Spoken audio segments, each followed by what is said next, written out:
My energy policy is we're going to open up all of our energy for production. I want to be the dominant energy producer. You know, we have more energy in this country than any other country on Earth. If you look at the Marcellus Shale, the Permian Basin, we have Bakken, we've got Alaska, we have all this stuff. And I want you to pay less for gas. I think that's important for consumers. If you have lower energy costs, that affects the entire economy. All the goods you pay for are influenced by energy costs, lower prices. It's also good for jobs, it's good for our industrial base, but it's good for our national security. We should never go hat in hand to Saudi Arabia, Venezuela, Russia, any of these countries, and depend either directly or indirectly on them for energy. And not only that, when we're dominant in energy, that's bad for China, Russia, Iran, and Venezuela. So I think it's a no-brainer from that perspective. So we need to choose Midland over Moscow. We need to choose the Marcellus over the Mullahs, and we need to choose Bakken over Beijing. And I will make sure that that happens, and we'll open it up on day one. We're also going to reverse Biden's electric vehicle mandate. No mandates for electric vehicles.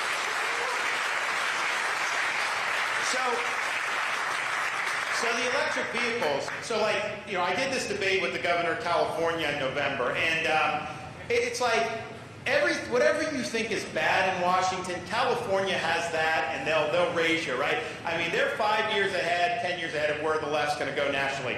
So they've already done an electric vehicle mandate. It hasn't taken effect yet, but it will in the not too distant future. And their mandate is simple. No, they won't allow any new vehicle sales unless they're electric. So you're not even having an option in California to buy a traditional automobile. Now, that's bad for consumers because it's expensive. But here's the thing. After they came out with that policy, a couple days after that, the state of California did an announcement. Said, attention, all electric vehicle owners in the state of California, please do not plug in your electric vehicle. We do not have enough space on our electric grid to service your needs right. And I'm thinking to myself, wait a minute, how are they going to be able to handle 10, 15, 20 million more cars in the future? So you're not able to do it. So what this kind of government-dictated green energy policy is doing, on the one hand, it's kneecapping reliable energy, oil, gas, the things that we know will work, but they're increasing the amount of electricity that people are going to need to use to live their normal lives. So less reliability, more demand, that equals, like they've seen in California, rolling blackouts. You will have rolling blackouts throughout this country.